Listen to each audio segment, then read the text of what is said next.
बिस्मिल्लाहिर्रहमानिर्रहीम। जनाब, स्टोरी मैंने एक ही शेयर करनी है। स्टोरी आपने थंबनेल पे देख ली होगी, स्टोरी की खबर भी पढ़ ली होगी। डेफिनेटली ट्रेंड्स भी वही चल रहे हैं और ये मामला भी बहुत ही हॉट है, हॉटेस्ट है बल्कि। अनफॉर्चुनेट एक इंसिडेंट हुआ। मुफ्ती अजीज़ुर रहमान जो कि एक मदरसे के मुफ्ती हैं और उस मदरसे का ताल्लुक़ जमीयत उलमाए इस्लाम से था, तो उन्होंने उनसे उनके ख़िलाफ़ एक एफ़आईआर, इससे पहले तालिब इल्म की वो वीडियो भी सामने आई, वो वायरल हुई। इसके ना तमाम पहलुओं पर मैंने आपसे कहा है ना भाई, इंशाअल्लाह आपको कभी भी महसूस नहीं हुआ होगा फिर और ना होगा कि मैंने कोई शुरली छोड़ने के लिए या चस्का लेने के लिए नहीं, उससे तबसरा, उस पर तजिया, उसके मुख्तलिफ़ पहलुओं पे एफ़आईआर में क्या लिखा है, मुफ्ती साहब का बयान वजाहती क्या आया है। एफ़आईआर में बहुत ही खौफनाक किस्म के इंकशाफात उस तालिब इल्म ने किए हैं। लेकिन एक बात यह है कि उसके सारे पहलुओं को एक एनालाइज करना है, आपके सामने रखना है। तो ये वाक़या नो डाउट एक अनफॉर्चुनेट वाक़या है। पहले मैं ज़रा आपको ये बता दूँ, मुफ्ती साहब का बयान भी बताता हूँ और फिर इस पर तबसरा भी करते हैं और इंशाअल्लाह इस तरह से महसूस होगा कि बहुत ही न्यूट्रल अंदाज में इस पर तबसरा करेंगे, इस पर बहुत ही इन्वेस्टिगेटिव अंदाज में तबसरा करेंगे। और वो यही है, पहले मैं आपको बता दूं कि वो सारी कहानी क्या है जो उसने पुलिस को बयान दिया। तालिब इल्म ने, साबिर शाह उनका नाम है और बेसिकली वो बिलोंग करते हैं सवाद से। उस बयान में क्या कहा, उस एफ़आईआर में क्या कहा और फिर मुफ्ती साहब का बयान क्या आया, ये सारी स्टोरी है क्या।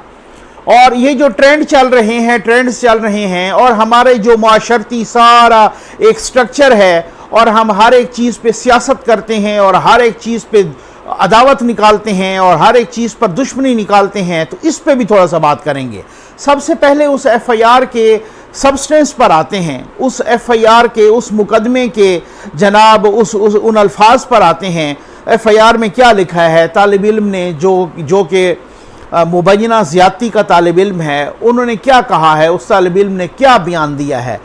तो वो तालिब इल्म कहता है कि पुलिस को बयान दिया, एफ़आईआर में भी वही लिखा है कि जी मैं बेसिकली, उन्होंने अपना नाम बल्दियत लिखवाया, सारा कुछ, साबिर शाह उनका नाम है और वो बिलोंग करते हैं सवाद से। कहते हैं 2013 में मैं इस मदरसे में पढ़ने के लिए आया। अच्छा, तो उन पर ना कुछ अरसे के बाद उस तालिब इल्म पर ये कहते हैं कि मुझ पर और एक और लड़के पर इल्ज़ाम लगा कि जी आपने इम्तिहान में अपनी जगह किसी, वफाकुल मदारिस का जो इम्तिहान होता है ना, इम्तिहान में अपनी जगह किसी और को बिठाया है, तो इस वजह से 3 साल के लिए आप पर इम्तिहान की पाबंदी लग गई है। ठीक है, वफाकुल मदारिस की तरफ से लगी होगी, जो एग्ज़ाम का बोर्ड होता है उसकी तरफ से लगी होगी, वो पकड़ा गया होगा। मैं वही कह रहा हूँ ना, वो ये सारा कुछ किसी और को बिठाते हुए, तो वो उसके ख़िलाफ़ तादीबी कार्रवाई हुई होगी, डिसिप्लिनरी एक्शन हुआ होगा।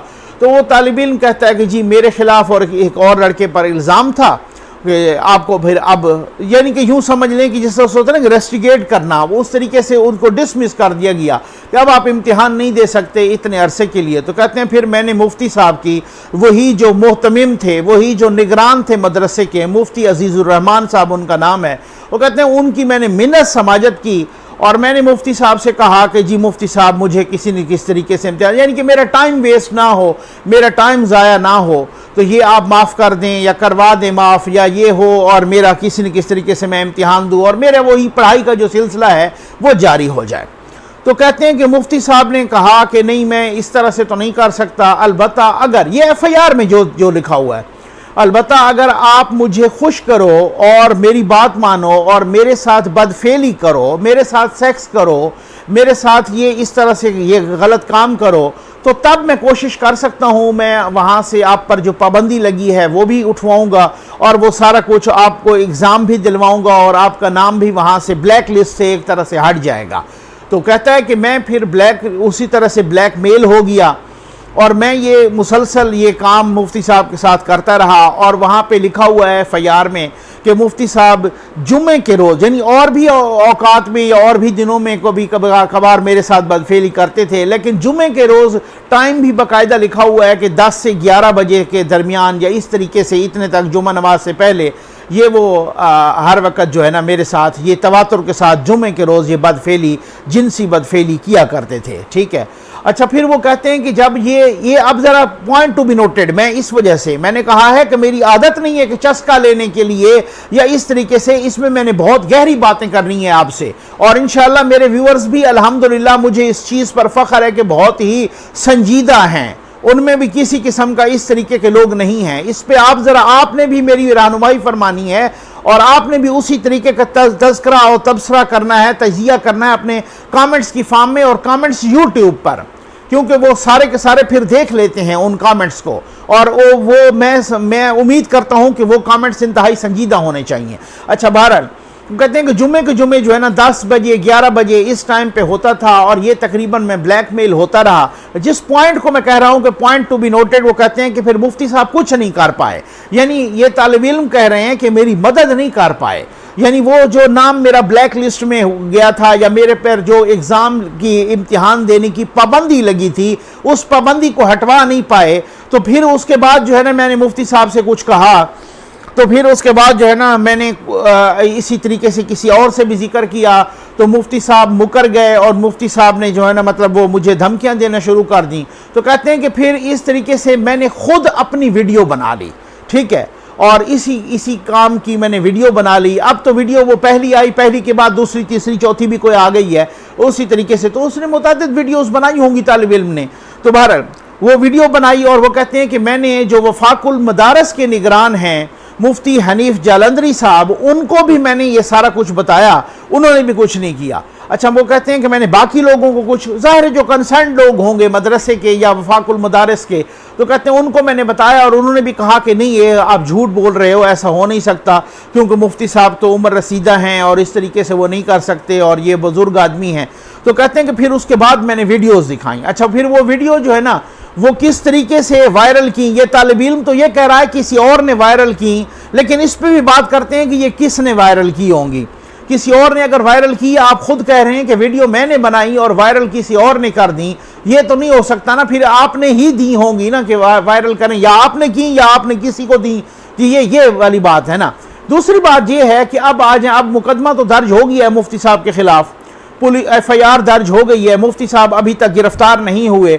मुफ्ती साहब का एक ये FIR से पहले एक बयान भी आया है, वीडियो बयान, और उन्होंने कुरान पे हाथ रख के वो वीडियो बयान अपना रिकॉर्ड करवाया है, और मुफ्ती साहब ने कहा है कि मैं कुरान पे हाथ रख के कहता हूँ कि मैंने इस तरीके से कोई दानिस्ता तौर पे, कोई जानते बूझते हुए, कोई होशो हवास में ऐसी बात नहीं की। ये मुझे कोई चाय पिलाई इस तालिब इल्म ने और उसमें कोई चीज़ मिलाई, और फिर उसके बाद जनाब मैं होशो हवास में नहीं था, आप देख रहे थे कि मेरी बॉडी नहीं हिल रही थी। इस तरह के मुफ्ती साहब ने वो अल्फाज वो किए उस बयान में, गालिबन आप में से भी बहुत सारों ने देखा होगा। तो नो डाउट वो बॉडी तो बहुत दफ़ा हिली है, वो हमने वीडियो में भी देखी है। तो खैर वो मुफ्ती साहब ने हाथ से पकड़ा भी है तालिब इल्म को।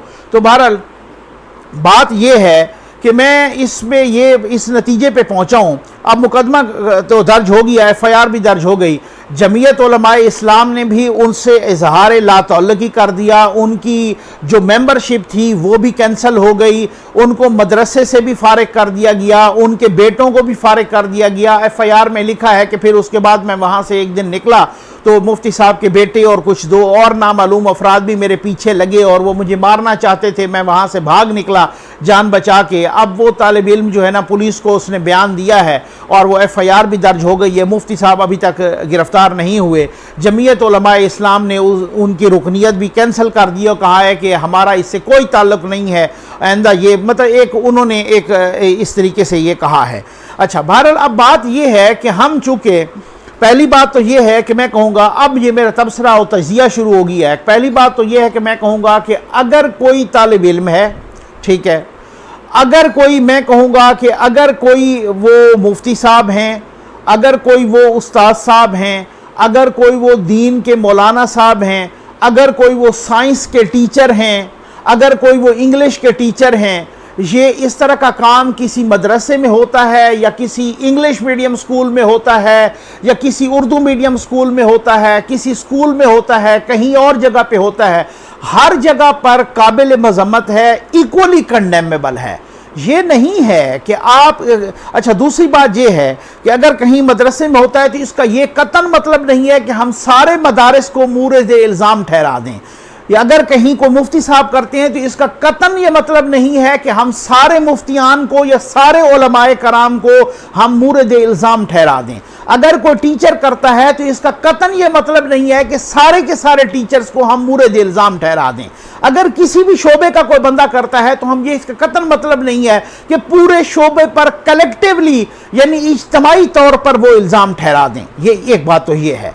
दूसरी बात यह है कि अगर ये मुफ्ती साहब ये सारी जो कार्रवाई करते रहे 3 साल और फिर उसके बाद पता चला कि मुफ्ती साहब का वफाकुल मदारिस पे कोई उस पे नहीं चलता बस, और वो उनका काम नहीं कर सके, तो फिर तालिब इल्म, तो इसका मतलब ये हुआ कि तालिब इल्म साहब को भी उनको भी इक्वली उसी तरह से रिस्पॉन्सिबल ठहराना चाहिए, जिम्मेदारी उनकी भी उसी तरह से है। वो कोई बच्चा नहीं था, उससे कोई जबरी नहीं होती रही, वो ब्लैकमेल होता रहा, लेकिन ब्लैकमेल इस तरह से कि मेरा इम्तिहान होगा, मैं फिर इस इम्तिहान में बिठाया जाऊंगा, मेरा टाइम भी बच जाएगा, मैं टाइम भी वेस्ट नहीं होगा, मेरा सारा कुछ वो इस तरीके का सिलसिला होगा। तो ये इस तरीके से आप अगर ब्लैकमेल होते रहे हैं तो भाई आप ब्लैकमेल क्यों होते रहे हैं? अगर मुफ्ती साहब ने कहा था तो आप कहते, किसी को उसी वक्त बता दे कि जी मुफ्ती साहब मुझे इस तरह से कह रहे हैं।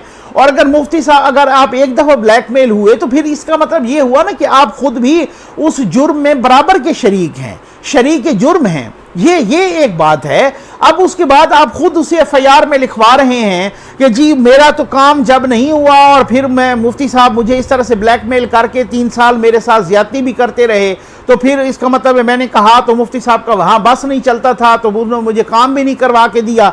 तो फिर इसका मतलब ये है कि आपका जब काम नहीं हुआ तो फिर आपने वायरल की ना ये सारी चीज़ें ना। और उसके अलावा ये है कि कुछ लोग जमीयत उलमा इस्लाम के खिलाफ भी भड़ास निकाल रहे हैं। मेरा ख्याल है इस तरह ये भी कोई संजीदा रविश नहीं है, ये भी कोई जिम्मेदाराना रविश नहीं है। इसका मतलब ये नहीं है कि अगर मदरसे का ताल्लुक जमीयत उलमा इस्लाम से था तो इसका मतलब ये हुआ कि जमीयत उलमा इस्लाम को ही आप मूरद इल्ज़ाम ठहरा दें। मेरा ख्याल है हमें इस चीज़ के बारे में अपने जो हमारे रवैये हैं ना, हम एक पता नहीं क्यों इस तरीके का एक आइडियल सिस्टम तलाश कर लेते हैं कि जैसे हमारा बिल्कुल ही आइडियल मुआशरा हो, जैसे वो अखलाकियात का पैकर हो वो मुआशरा, जैसे उस मुआशरे के तमाम जो बाकी अफराद हैं वो तो बड़े नेक पाक हाजी नमाजी साफ शफाफ ट्रांसपेरेंट अखलाकियात के वो पैकर हों, और सिर्फ उसी मुफ्ती से या उसी टीचर से हमने हाय हाय शुरू कर दी है। और फिर उसके बाद अपनी भड़ास सियासी भी निकालनी शुरू कर दी है कि उनका ताल्लुक फलां जमात से था, उसका ताल्लुक फलां। अच्छा, जो मैं नोट कर रहा हूं कल से परसों से कि जो लिबरल तबका है उन्होंने धड़ाधड़ जनाब एक तरीके से उधर करना शुरू कर दिया कि जनाब ये मजहबी तबका ये तो वो अच्छा, फिर उसकी तस्वीरें जारी कर दी कि जी देखें कि ये नामूस रिसालत के ये जनाब अलंबरदार हैं, और वो पीछे को बैनर लगा हुआ था। और ये हम तो कहते थे कि ये नामूस रिसालत के जो भाई, इसका ना ताल्लुक नामूस रिसालत से है, इसका ना किसी इंडिविजुअल का कोई फेल है, उस इंडिविजुअल के फेल को उसी इंडिविजुअल के फेल से। हाँ ये है कि अगर उस इंडिविजुअल के फेल को मौलाना फजल रहमान की जमात या जमीयत उलमा इस्लाम या वफाकुल मदारिस या कोई दूसरा तीसरा अगर उसको ओन करता, उसके पीछे खड़ा हो जाता, उसको मदरसे से फारिग न किया जाता, उसको अपना इजहार लाताल्लुकी न किया जाता, तो हम फिर कहते कि फिर हमारा इख्तलाफ ही हर जगह पे यहाँ ये होता है कि आप खुद देखें कि चाहे वो कंट्रोल टावर हो, चाहे वो मौलाना साहबान हो, चाहे वो कोई सहाफ़ी हो, चाहे वो कोई और किसी तबके का हो, चाहे वो टीचर हो, चाहे वो डॉक्टर हो। अब डॉक्टर मसीहा है, मैं आपको एक मिसाल दूं, वो नो डाउट उसको मसीहा कहते हैं। आमतौर पे एक इंग्लिश में एक कहा जाता है कि doctor is the guardian after God. तो अब आप अंदाजा करें कि गार्ड के बाद डॉक्टर गार्डियन है, और नो डाउट ऐसे ही होता है। लेकिन कुछ ऐसे हॉस्पिटल में जो कि बेहोश मरीजा होती हैं उनके साथ डॉक्टर जो है ना ज्यादती कर देते हैं, जो कि जहनी तौर पर मफलूज या इस तरीके से मरीजा होती हैं उनके साथ जो है ना, या मरीज होते हैं उनके साथ डॉक्टर इस तरह की जिनसी ज्यादती। इसका मतलब ये तो नहीं हुआ कि पूरे के पूरे डॉक्टर के पेशे को आप ब्लेम कर लें, ऐसा नहीं है। यानी कि आप ये देखें कि हम इसी तरीके से कहते हैं कि हम क्यों कहते हैं कि कोई अगर गलत काम इंडिविजुअली करता है तो क्योंकि अगर उसका इदारा उसके पीछे खड़ा हो जाता है तो तब हम ब्लेम करते हैं कि भाई आप इंडिविजुअल्स के पीछे ना खड़े हों, क्योंकि पूरे के पूरे उस इदारे पर उंगलियां उठती हैं। अगर पूरे का पूरा वो इदारा भी उसी तरीके से उसको डिफेंड कर रहा है तो फिर तो आप मौलाना फजल रहमान साहब पे भी उंगलियां उठाएं, फिर तो जमीयत उलमा इस्लाम, ये कंडेमेबल एक्ट है। मैं कहता हूं ये काबिल मजम्मत फेल है, इसकी पूरी की पूरी तहकीक होनी चाहिए। अब अशरफी साहब ने भी कहा है कि जनाब ऐसे लोगों को तो उल्टा लटकाना चाहिए। हम एक ऐसे मुआशरे में रहते हैं कि जहां पर आप खुद देख लें कि हमारे टीवी पर, हमारे मीडिया पर, पाकिस्तान के मीडिया पर, प्राइवेट चैनल्स पर ड्रामा चल रहा होता है, उसमें शराब नोशी हो रही होती है, शराब नोशी वो कर रहे होते हैं और साथ ही आप लिख देते हैं एक लाइन घुंघलुओं से मिट्टी झाड़ने के लिए कि शराब नोशी हराम है। ये आप खुद देख लें, ड्रामों में चल रहा है। सिगरेट पी रहे होते हैं और आप लिख देते हैं कि सिगरेट नोशी कानूनी तौर पे ममनू है, ठीक है ना, सेहत के लिए मुज़िर है, ये घुंघलुओं से मिट्टी झाड़ने के लिए। वहां मेरा छोटा बच्चा भी देख रहा है, उस पर क्या असरात पड़ते होंगे। वहां पे छोटे बच्चे कौम के देख रहे हैं, उन पे क्या असरात पड़ते होंगे। आपके उस लिख लेने से फर्क नहीं पड़ता। हम एक ऐसे माशरे में हैं कि जहां ड्रामा एक लगता है तो हर दूसरी किस्त में औरत को थप्पड़ पड़ रहा होता है, तो आप उस पर बच्चों पे क्या असरात होते होंगे, कौन से वो सारे लोग उससे क्या तासुर लेते होंगे। तो आप इतना आइडियलिज्म की तरफ ना जाएं, कोई आइडियल नहीं है। यहां पे गूगल पे सर्वे होता है तो पाकिस्तान तीसरे चौथे नंबर पे ऐसे मुल्कों में आ जाता है कि जहां पे ये होता है कि जनाब हम सर्च करते हैं कि जी इस तरीके से सेक्स वीडियोस को सर्च करते हैं। तो बात यह है कि औरों को नसीहत खुद मियां फसीहत ये इस तरह से नहीं करें।